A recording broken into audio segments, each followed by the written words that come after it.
Hello and welcome to In Conversation. My guest today is Professor Henry Daniel, who is a scholar, performer, choreographer, an artistic director, and let's not forget, also an intellect author. Henry, welcome to the show. It's great to have you on. I really appreciate you giving us the time today. Thank you very much. It's a pleasure, James. Well, let's start by asking where you're calling in from. Well, I'm actually in the city of Mérida in the Yucatan, and I'm here right now renovating a house. So you've officially retired, but now you've picked up construction as the first task. Well, let's say trying to monitor construction that's going on, because we have a very interesting saying in the country I was born in, which is Trinidad. Any time is Trinidad time, which means you're not sure when things are going to get done. Well, it's the same thing here in Mexico. I can, mañana. I can understand that. Right. I'm based in Tucson, Arizona, and I'm down here also doing some renovations. So I can appreciate that it comes with its stresses, but also it's a lot of fun as well. So you're in Mexico, and you've obviously just mentioned that you're originally from Trinidad and Tobago, and it seems that your career has taken you around the world. I mean, from my understanding, you've lived in at least 6 countries, including the USA, Germany, Canada, and the UK, where, if I'm not mistaken, you were based in Intellect's native Bristol. And that's that's quite a lot of different locations to have lived in. Would you say that place and places and the places that you have lived and worked are important influences in your own practice and in your teaching and research? Absolutely. I think a key theme in all my writing has been the issue of identity, belonging, history, geography. Okay. Place is very important to you and your research. Okay. Well, jumping off from there, then, could you just tell us a little bit more about your work generally? Because, I mean, as I've mentioned, you have inhabited a lot of different roles within your career, and I know that you're, a practicing artist, you've been an actor, obviously an artist, researcher, teacher, some would define. I think that's, can be a useful term in these contexts. So how would you define your own work and how would you describe yourself? And tell us maybe a little bit about some of your research interests and how they've developed and what how would you describe yourself and your work? Oh, I mean, it's a simple question, but it's a really difficult question. And I sometimes I think I'm a storyteller, and I love to digress by telling a little story that sort of encapsulates, what I'm interested in. And when I was in high school, I was in an all-boys school in Trinidad. It was a school that was established by Canadian Presbyterian ministers for the sons of indentured servants who were brought in from India and Pakistan, which was what really one country at that time, to replace the African slaves. Right. So most of the boys I went to school with, they were East Indian origin. And I always loved acting. And we were doing a play by Eugene O'Neill called The Emperor Jones. And my idea at the back of my head was I was going to go to RADA and I was going to become an actor. And I want that play is it's a one-actor play. And I wanted that role so badly. And I didn't get it. And I was so upset. But they gave me the role of a witch doctor, which is a dancing role in that play. And that was the first time I danced. Okay. And in that moment, I didn't realize in that moment, but my fascination with the verbal and the non-verbal just came together. And my plan to become an actor eventually I became a dancer. And that has pursued me throughout my entire career. This discourse between the verbal and the non-verbal. And of course, emerging from the performing body. So a lot of my work is dancing, but a lot of my work is also, you can call it dance theater, you could call it physical theater, you can call it whatever you want, but that engagement between the voice, the language, the body in movement, the thinking body in movement.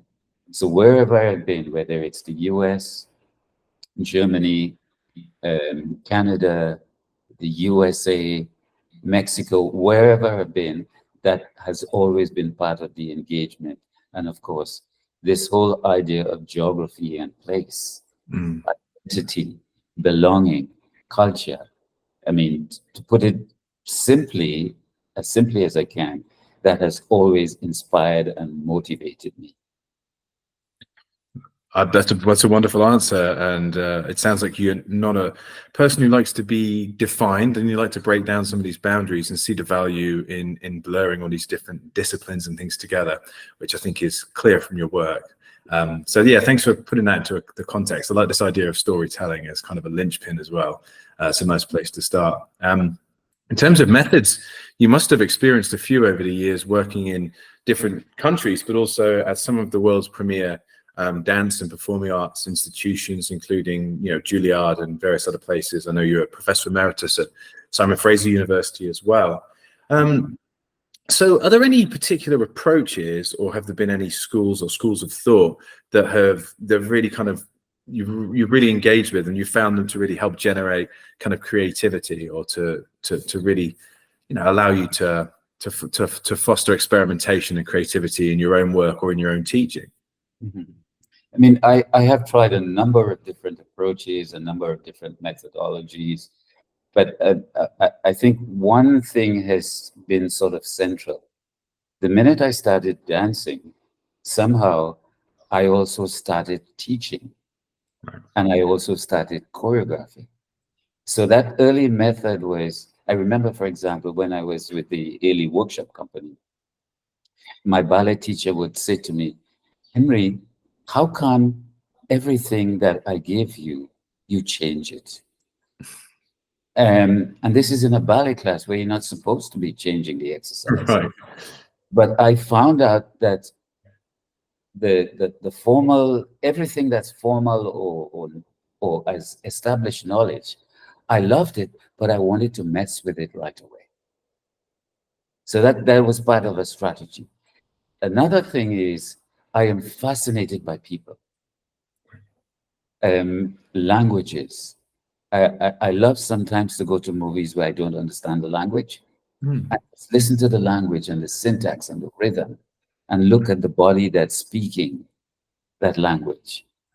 And it eventually became, for me, a way of trying to extract knowledge and information from bodies. So the method of I would say improvisation, like sometimes in a rehearsal, I would give very set material, and I would give that dancer the freedom to change it as much as they want.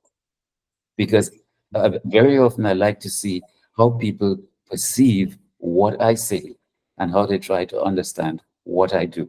And sometimes it's a little bit tricky because they say, wait a minute, that's not what I did. But I'm really curious about how they see it and how they see me and how they perceive me as someone on the other side of that creative cycle. So Yeah. that's also part of a strategy. So all of these things became really, really important, not only in how I work, but how I think of choreography. Not only that, from a very early age, I became fascinated with science without even knowing it. And I explain this in my book. For example, I talk about a time when uh, uh, I was messing with my grandmother's radio and it stopped working. And I had no idea how to fix it. And that became like a black box of fascination. And although I hadn't formally studied physics, I went into my brother's physics book because he was doing physics, and I started learning about physics. Another experience, I was in my chemistry class in high school, and I realized that all the substances we were playing around with were substances that were in my body, that were generating my way of thinking. Right. And that became a way of looking at my body as like a chemical, psychological, physical factory. So all of these thoughts were going through my head very early in my life and has influenced all my work from day one. And it makes it even more complicated because, you know, when you start playing with that kind of transdisciplinary perspective, people lose you when you start talking to them. Just like, wait a minute, I don't understand where you're coming from. I had no idea how you could make parallels between these two ideas or these two things. So part of my job was trying to figure out, how do I draw references between things that are so divergent or that seem to others so in, how could I say, how do you connect these two things? I don't see a connection between them. That's, So I've always been trying to make these connections by putting different things together in a choreographic form. I mean, and I think that's one of the reasons why we're so well aligned in terms of your own practice and research and intellect and our goals, because I mean, historically speaking, we have always been interested in those grey areas that exist between different disciplines or different ideas. And although they're very sort of trendy terms now, notions around interdisciplinarity, transdisciplinary research, and intersections between practice and theory, these have always been like, you know, at the center of what we're interested in and have pursued through our journal program and through a lot of monographs and through by providing, you know, artists and scholars like yourself a platform to disseminate their research in these areas. Because for us, this is the most interesting things, those questions and how you connect people. And I do want to talk to you a bit later on, I think, about some of your collaborations with science and engineering community, because I find that fascinating. And that's something that we're doing a lot more of now, but more with definitely with dance, but also a lot with drawing and with fine art, as well as the more traditional broad spectrum of arts as well. But I want to, for now, just carry on with this notion about transdisciplinary approaches, because I think it's clear from your work with Intellect that this is something that's really important from you, as you're highlighting. So let's use this as an opportunity to jump in and talk a bit about the book. So can you tell us a little bit about re-choreographing cortical and cartographic maps, going west to find east, going east to find west, which is the book published by Intellect a couple of years ago.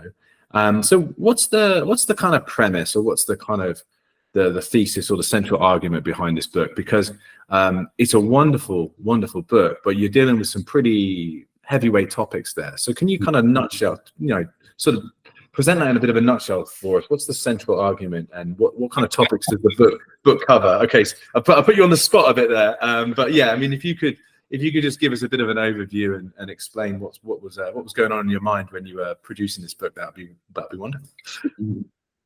Okay, I'll give one sentence and then I'll try and parse that sentence afterwards. I like that. I have this idea, this concept, that movement is the process of a thought unfolding.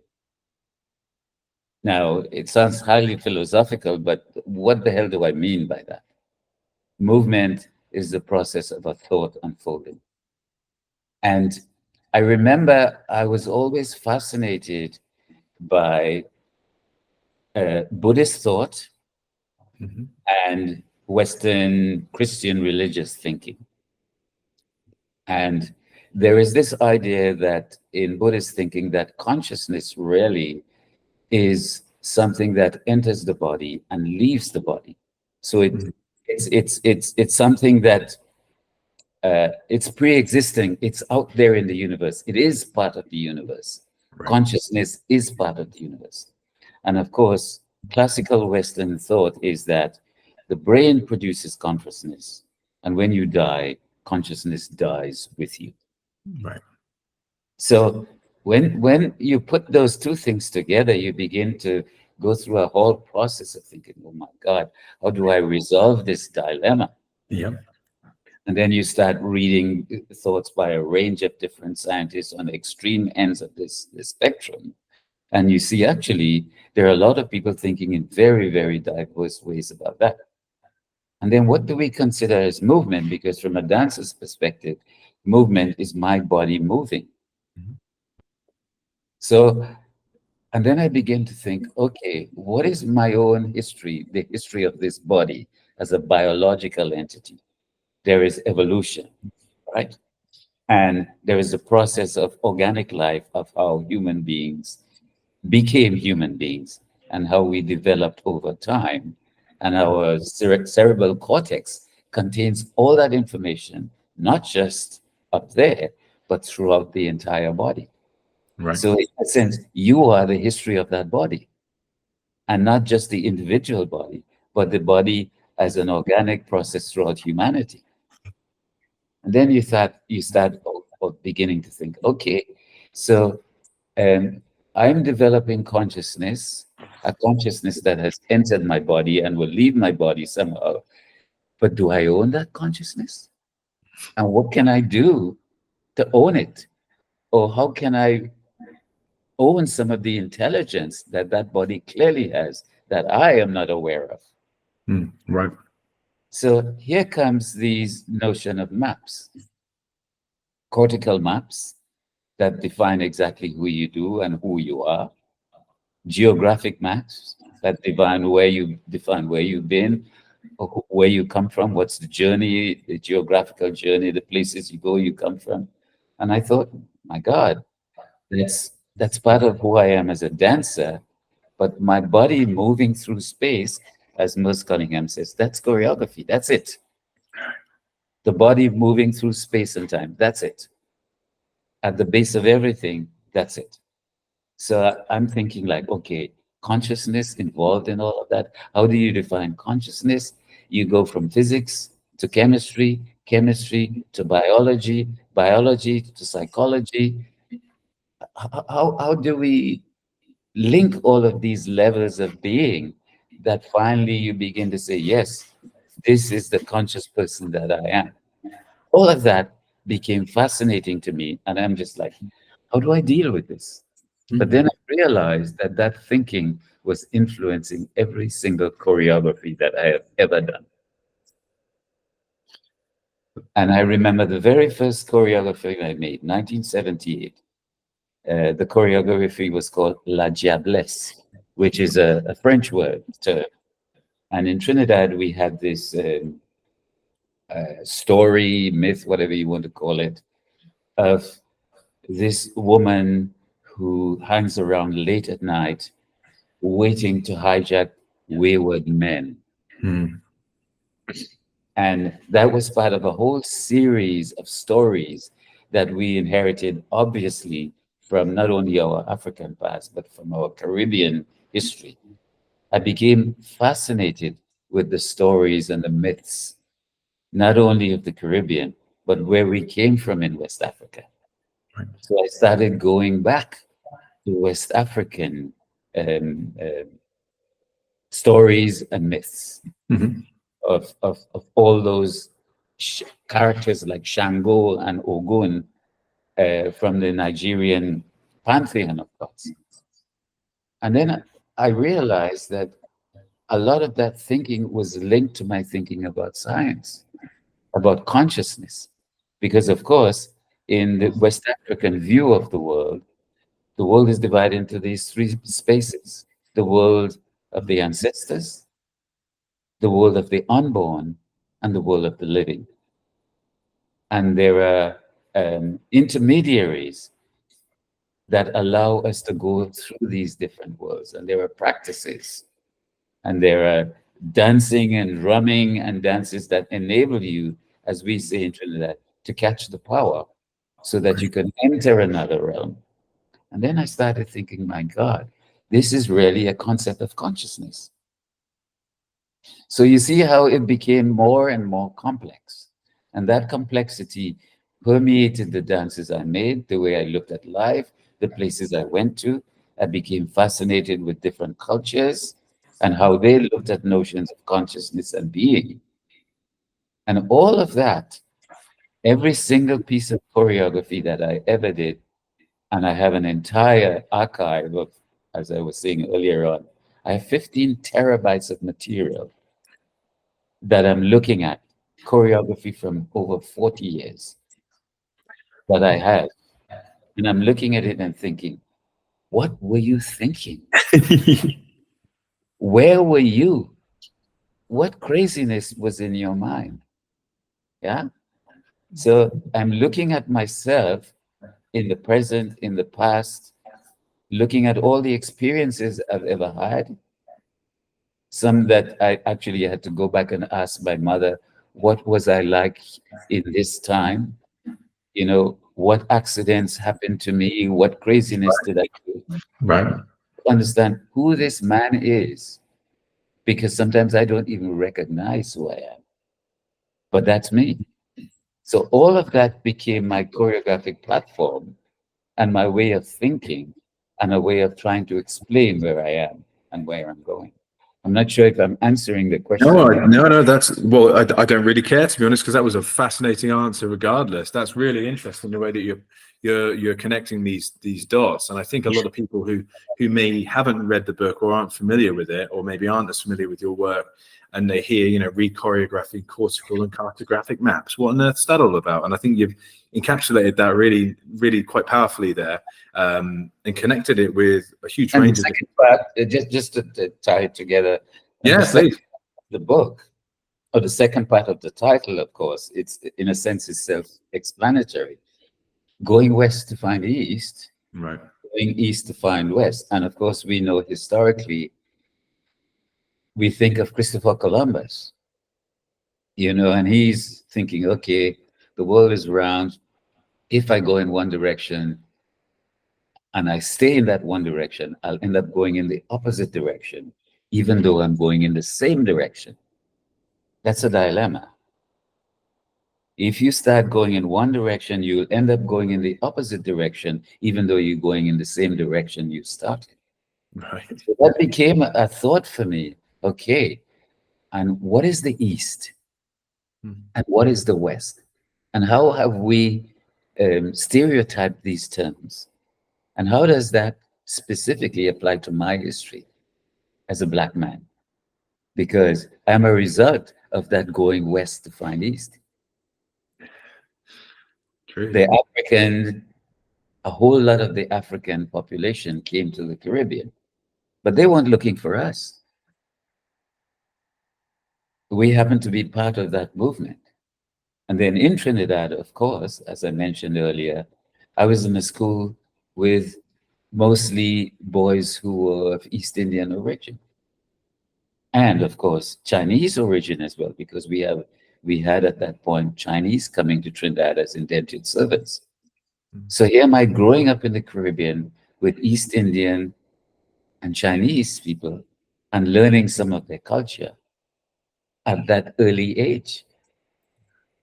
So I became invested in this whole idea of, I became the inheritor of a whole lot of cultural influences in that terrible exchange, but also there was a lot of valuable information in that exchange. Right. Yes. And now the so-called East is coming west and influencing our entire way of thinking. Yeah. So that kind of a dilemma is in the title. And actually, thanks to Intellect, they switched the original um,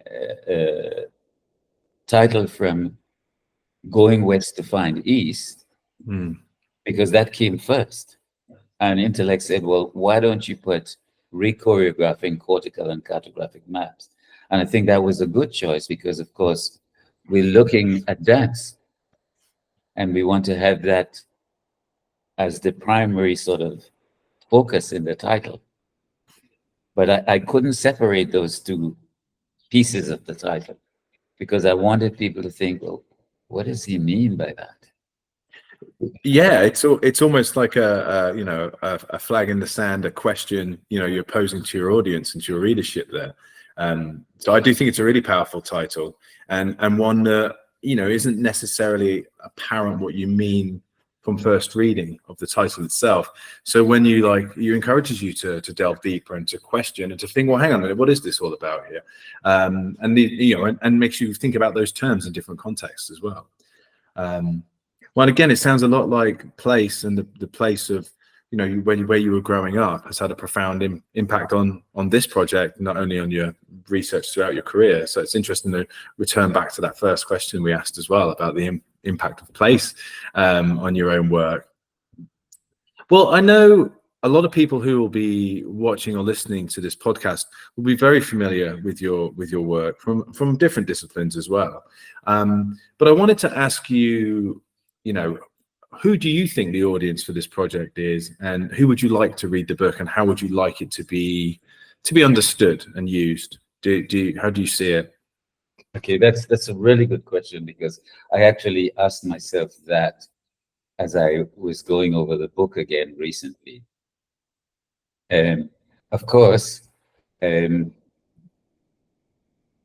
gave a copy to my wife and to my daughter. And as I mentioned to you in our conversation previously, my wife said to me, "This is gobbledygook."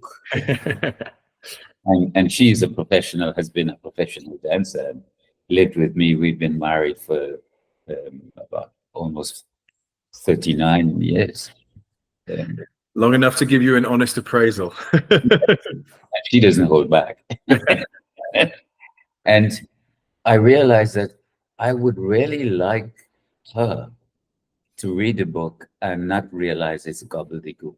Yeah.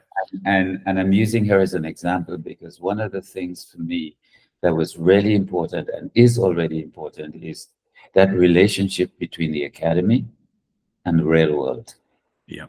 And I'm not sure how much I succeeded, but I would like somehow, whether it's a book reading or conversation or looking at my choreography, I would like somehow to find a way to put the ideas that are so academically portrayed in the book, have a regular person think about it and make it relevant to them.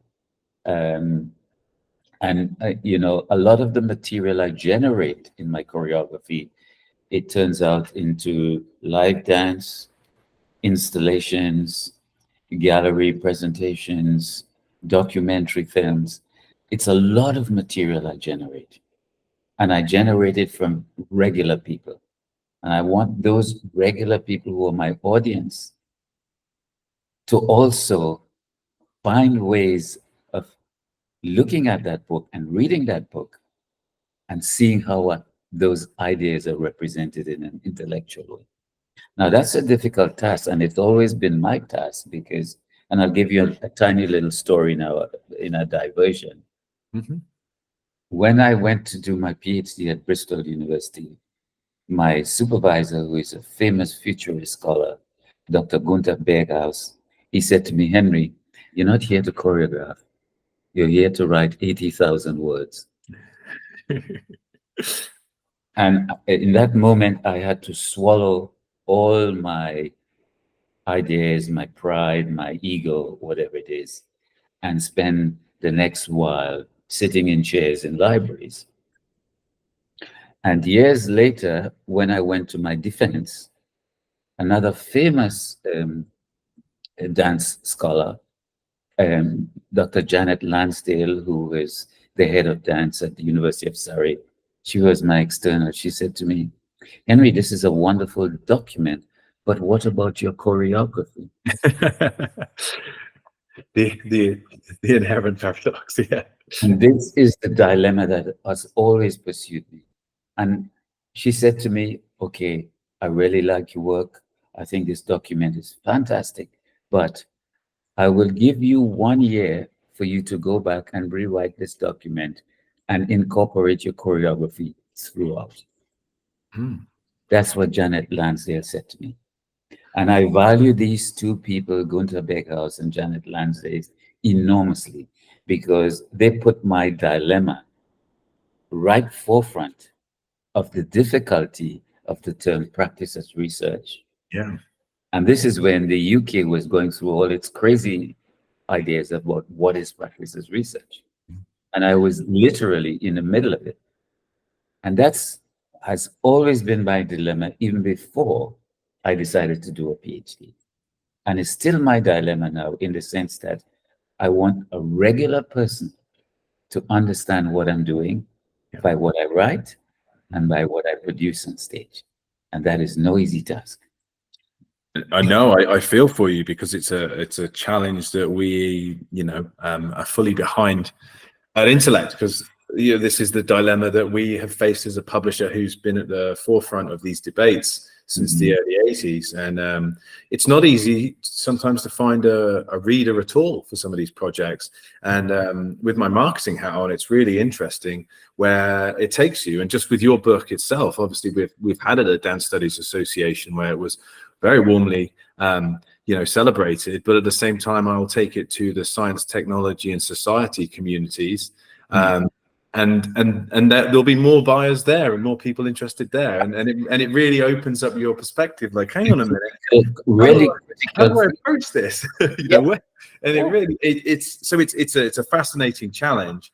But yeah, I think we can say we're kind of, as collaborators, we feel the pressure, because it is often difficult to reach those different groups and these different stakeholders, or these different communities, or people who are working more in research versus more in practice, and I think these are really interesting topics. But I do think we should just be clear that the book isn't gobbledygook, not entirely anyway, and it does have its complex moments, but I think you do a really good job of demystifying what's actually really quite complicated. And it's one of the reasons I wanted to ask you about audience and how you see it and how you want the book to be used and by whom, because I think you do tread this fine line very effectively, which I think is really difficult. But I guess the proof's also in the pudding, and people out there, I hope that people go away and purchase, read, go to the library,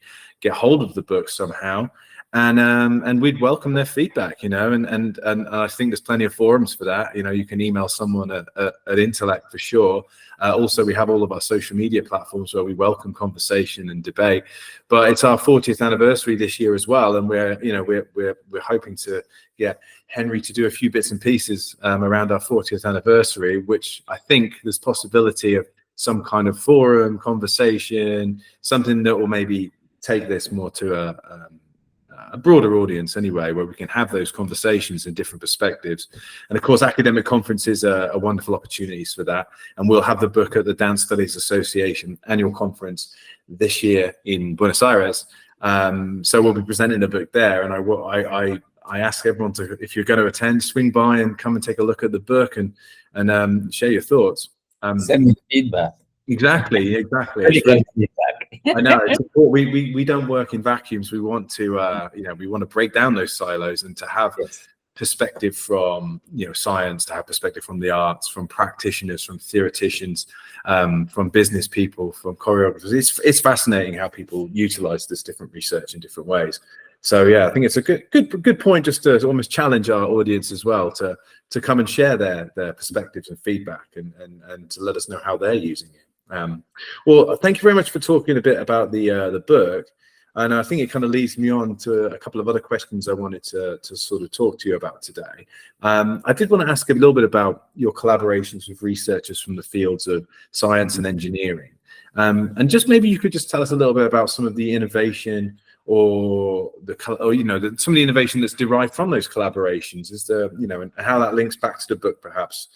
I'd like to answer that question by referring to a project I did, which I thought was the most scientifically oriented project. It was called the Touch Project, and I did that back it was a 3-year research project from 2007 to 2010. And it actually came out of an international conference I had organized a couple of years before, and invited a lot of scientists to come and present at that conference. The conference was called Transnet, Transdisciplinary Research for Dance and Technology.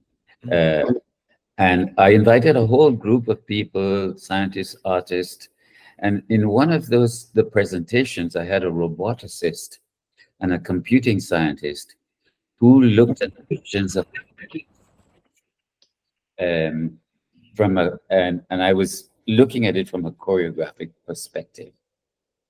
And I became fascinated with that presentation because that roboticist showed how if he was working with a lot of Roombas, vacuum cleaners, Yeah.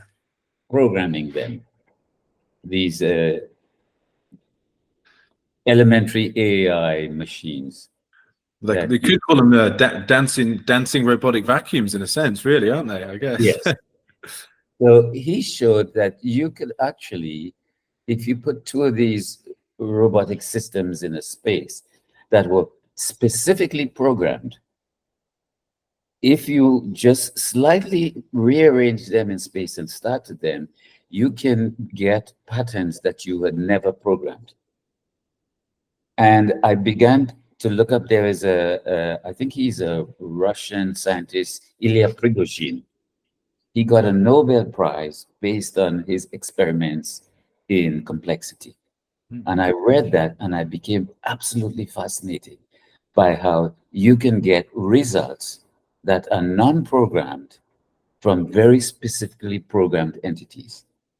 And of course, I was thinking in the back of my mind, of course, as human beings, we are programmed in a certain way. That's our brains. But there's so much originality and difference you can get from that genetic programming that there's no way you can almost say, well, things can come out that you never imagined. And that was part of my fascination in this collaboration. So in that collaboration, what we did, 16 Roombas, and the roboticists took the brains out. But we had learned all the patterns, and there were about 8 different patterns for those robots that were programmed. And I did a choreography, and I based the entire choreography, certain sequences, on that programming. So the dancers had learned the movement patterns from the original robotic programming. And then we put the dancers in the space and rearranged them. And then we put the Roombas in the space and rearranged them. So you had 16 Roombas dancing with 16 dancers in a very programmed choreography, but they were entitled to do whatever they would, interpret that, or move it around accordingly. It was chaos. But at the same time, I learned so much about the notion of complexity Yeah. that the piece became a kind of creative uh, floor. And I began to see the things that I had put forward and how it was being morphed and changed and reorganized right in front of my face. And that was a huge opening for me. We had motion capture technology, and there were 2 ideas, 2 images in the entire project that was key to the piece. One was Michelangelo's finger of Adam and God in the Sistine Chapel, and the other one was Shiva, the dancer. That's also a gift of that statue was given to CERN in Switzerland by the Indian government. And of course, CERN is the big particle accelerator. Yeah. So those 2 images were actually the focus and the theme, the main theme behind this entire piece. And that was one. I had amazing collaborators on that piece. And it was a project that to this day, I was just so pleased that I could gather such a different group of people to work on a project that was funded by the Canadian government and the university that I was working for, and I was able to gather expertise in an international conference to prepare for that project. So for me, that was an example of how practice as research could exist within an institution, how you could bring graduate students and undergraduate students funded into the project, dancers who could get academic credit for being in the project, collaborators from outside and within the university in the project working together at the same time. For me, that was the dream of being in an academic situation. I mean, that's the perfect example, isn't it? I mean, that is the dream of what people are trying to achieve through these collaborations. That's awesome. Were there any specific kind of outcomes that have led to any other projects or anything like that? Or is it a project that's still in the works, or has it come to kind of culmination? Now that's a good question, because since that project, because the School for the Contemporary Arts that I was teaching in was based on the same campus, so I could have regular meetings and conversations with all of these scientists. Subsequently, the School for the Contemporary Arts moved downtown in Vancouver, and I missed some of that collaboration. But at the same time, all the ideas that came out of that project, I saw subsequently feeding into a number of other projects. So it's almost as if it went from a scientific kind of artistic collaboration that began to question ideas of identity and belonging from cultural context. Because we were looking, and this is where the title comes in again, what is the human? What is the non-human? What is the machine? What distinguishes them? What level of consciousness exists in an algorithmic robotic context? What level of consciousness exists in a human being as dancer? And how do we bring these different levels of being? Because Michelangelo's hand of Adam and God is passing, quote unquote, the spark of creativity to the human being.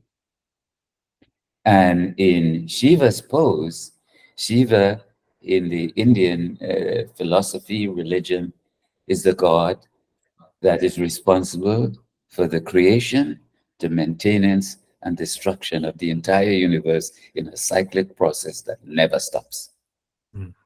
Now, why did CERN inherit that statue from the Indian government? And why is that statue standing right at the front door of this particle accelerator? Pretty cool, isn't it? So for me, that in a sense, it symbolizes a kind of ideal research investigation that generates a whole lot of offshoots that continues to generate new ideas, problematic ideas, but definitely new ideas, and expand those questions. You know, now CERN and physics and are beginning to question now the very basis of Einstein's theory. And of course, that's what science does. Yeah, ever evolving. It keeps evolving. And why should we as artists not think and play with a lot of these same ideas? Because of course, that's related to global warming. It's related to the wars that we're having now. Everything is connected. Yeah. So if we can find ways of approaching the research that investigates and plays with all of these different levels, we have nothing to fear as you know, researchers, whether you're in the academy or whether you have your own company in a little village somewhere doing dance. Well, thank you, Henry. I think that's a wonderful answer, and I think it's a great point that we can jump into some quick time questions as well, because I could end up talking about this stuff with you all day, and I think we're going to have you on for a second podcast, but we only have so much time. So I wanted to ask you a few quick, simple questions, a little bit lighthearted. And so if you're up for that, I'll fire away. So the first question I wanted to ask you was that if you can remember perhaps a performance that you viewed in your childhood that stuck with you and has had a real impact on you as a person or on your practice. But yeah, just is there anything you can remember, like an early performance that really impacted you? Yeah, I can remember many, but one just came into my mind. When I left Trinidad and I went to the US to study, I had spent my freshman year at the Boston Conservatory to Juilliard. I really wanted to be in New York and I really wanted to be among the big hitters. But I was dancing with a small company on the Lower East Side. The company was led by a Jamaican who had danced with the Graham Company. Yep. And he asked me to, his name is Frank Ashley. I'm not even sure if he's still alive. But anyway, he had this company on the Lower East Side. And he asked me to dance with him. I was a sophomore student at Juilliard.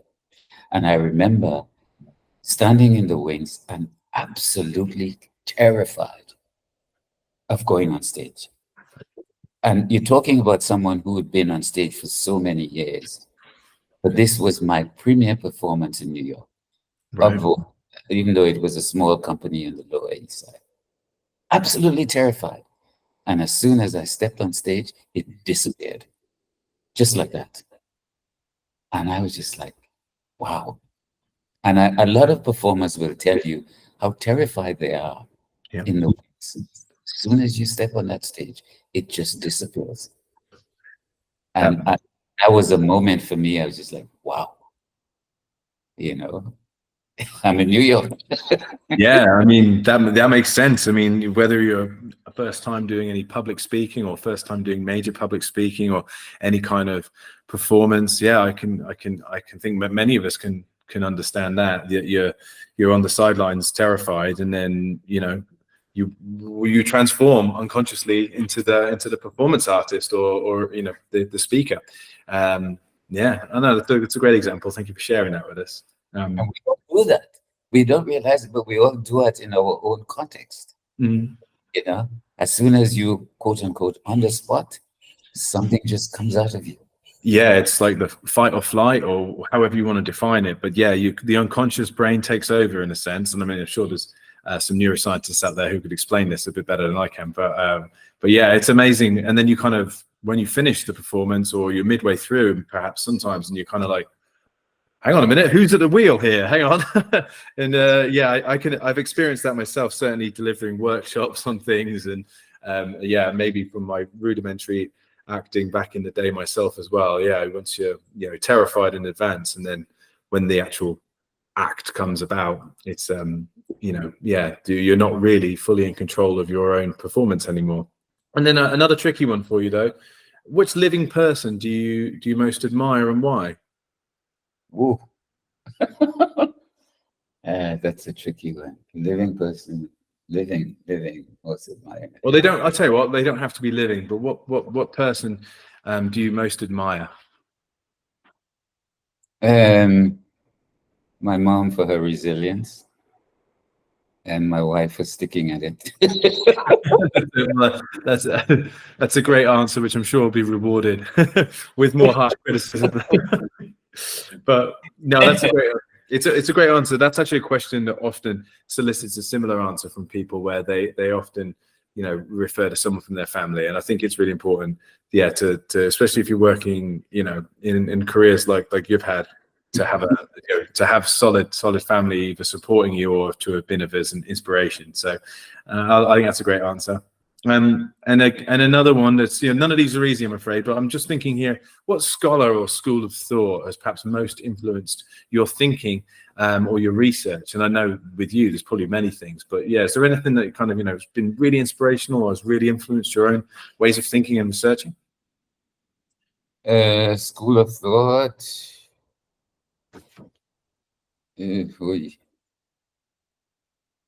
phenomenology. Yeah.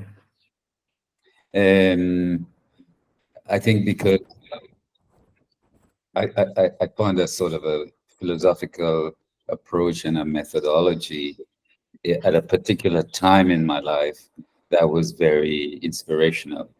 And although I was living in Germany at that time, and I found it really, really, really difficult to read it in German.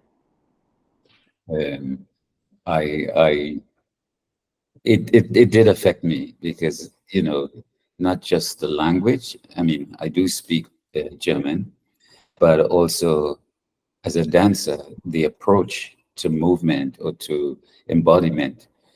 I think that really motivated me to go back to school and do a master's and then a PhD. Oh, wow. Was there a specific piece by a philosopher that you read in German? It's Merleau-Ponty's in the original. Okay. Yeah. For a minute, I thought you were going to go down the Hegel route or something like that, and I was thinking I didn't understand that in English, let alone trying to read it in German. So yeah, the fair play. That's an interesting one. And I think this notion of phenomenology, it's been a bit out of fashion perhaps, and it feels like it's coming back, but a lot of the ways it's coming back is through kind of arts practice based research and like dance. We've actually published a book fairly recently on the topic as well. So yeah, I think that's a really interesting answer, and I think there's going to be a lot of interesting research connecting dance and the arts with a phenomenological approach over the next few years. So thank you, that's cool.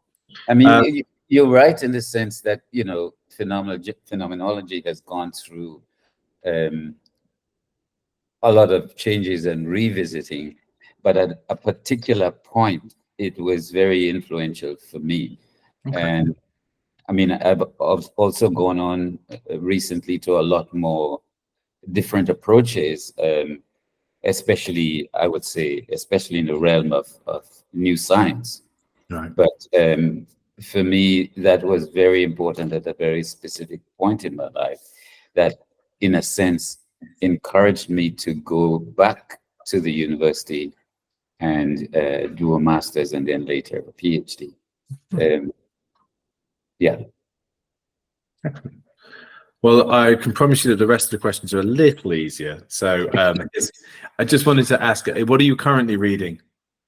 Oh, Cast Wilkinson. Okay. Wilkinson.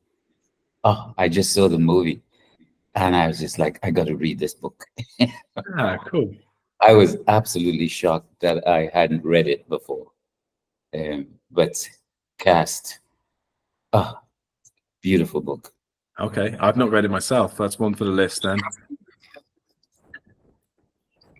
Oh, excellent. Well, thank you very much for that. And then another one I wanted to ask, you're a man who's lived in many cities and has lived in many places. Do you have a favorite city and why? Well, I have a favorite city for different things. Okay, that sounds cool. That you can have multiple answers to this one. Tell us a few that you like then. Well, Munich, because it was, well, I met my wife there, but also it was where I founded my first company, Henry Daniel and Dances. I had just left the Limon company in New York, and I decided, okay, it's time for me to do my own choreography with my own company. Big move. And I went to Munich. I had lived in Germany for 6 months before that, 1980. And then when I went back in 1984, that's when I founded a company and met my wife.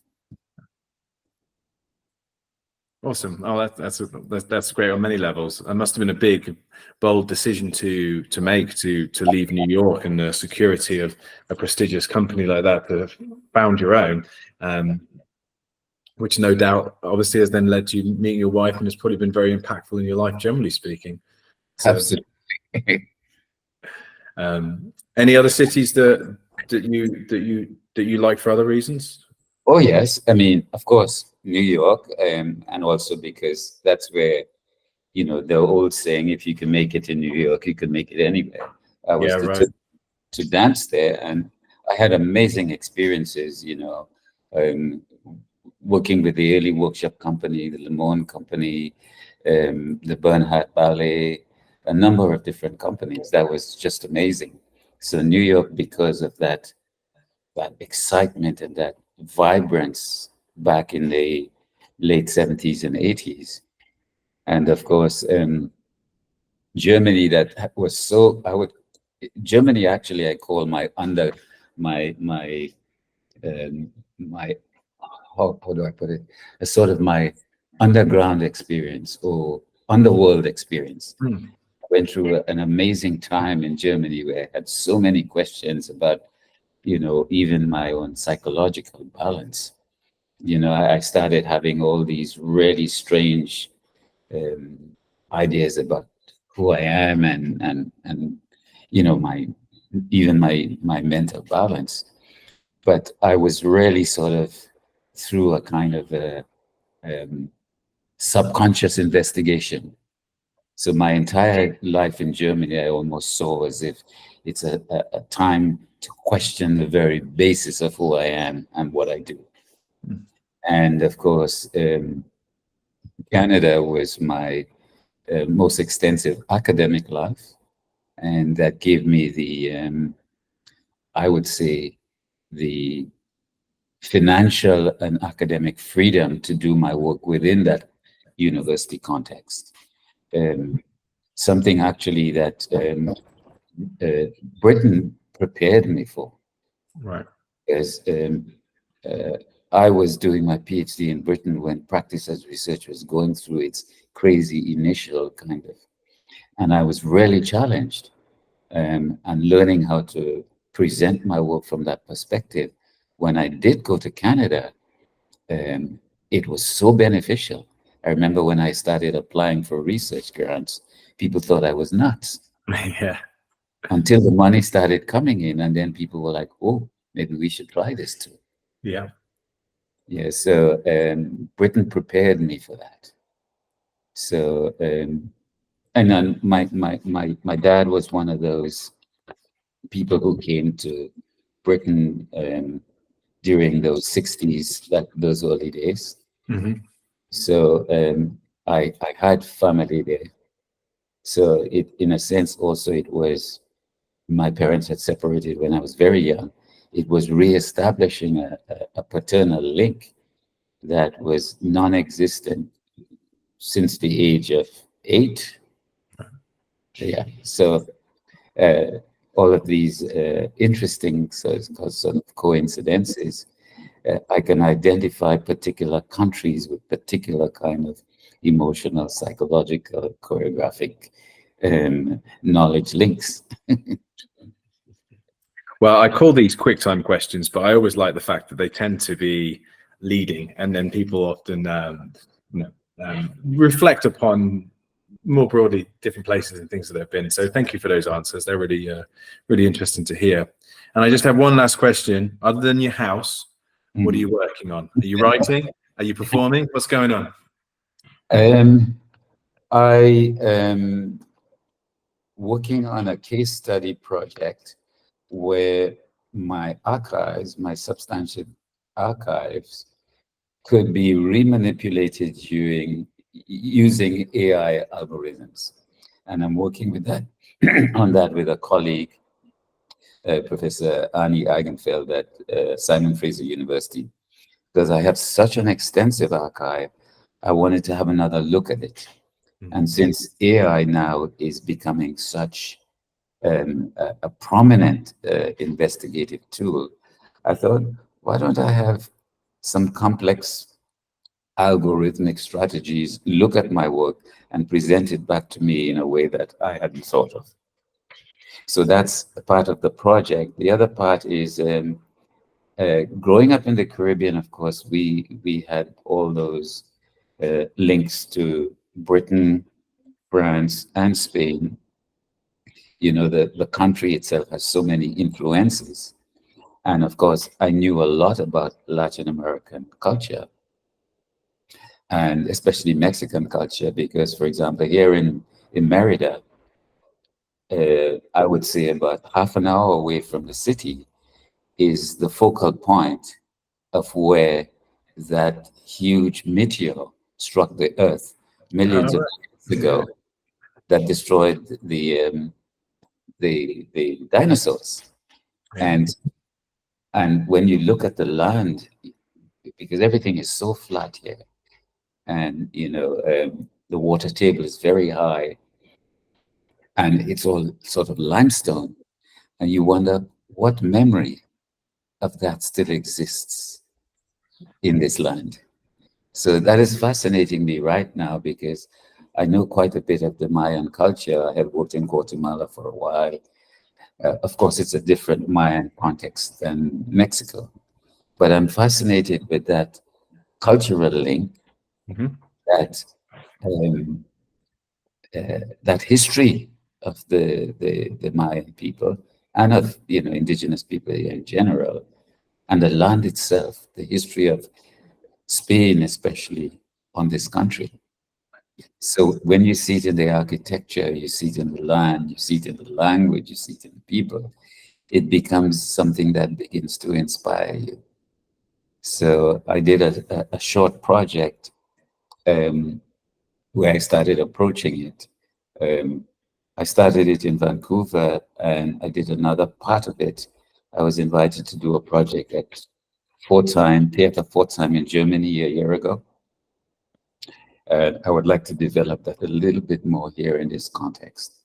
And just to give you a tiny little taste, there is this woman, she's lying in an iceberg, and she begins to wake up very slowly. I mean, it's an impossible image.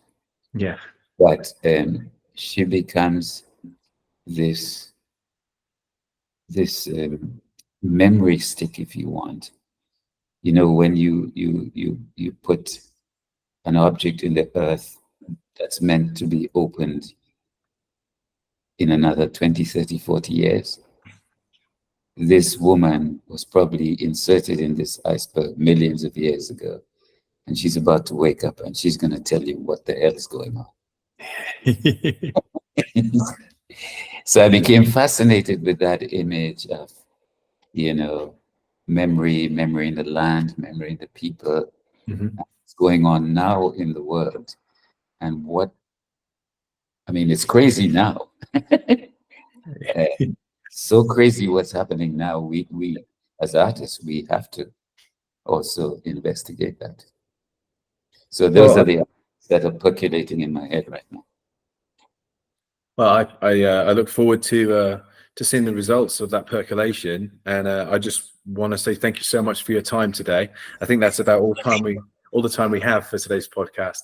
But that was wonderful. Great talking with you as always. I really appreciate the time, and I really appreciate all your kind of contributions and work with Intellect. So thank you. And I would just like to say to all of our audience out there, do go and check out Henry's website, henrydaniel.ca. I believe the URL is. It's got a wealth and depth of fascinating research and information, but also it houses some examples of Henry's archive, and you can actually interact with that content right there. So I'd really advocate that you do check out that, henrydaniel.ca, and then also from all good bookshops and of course libraries, and most definitely from intellectbooks.com, you can take a look at and purchase Re-choreographing, Cortical and Cartographic maps, going west to find east, going east to find west, which is a wonderful book, and it's one of the books we've been discussing today. So I would strongly advocate that you check that out, as well as checking out Henry's website. Henry, thank you so much for your time today. It's been an absolute pleasure.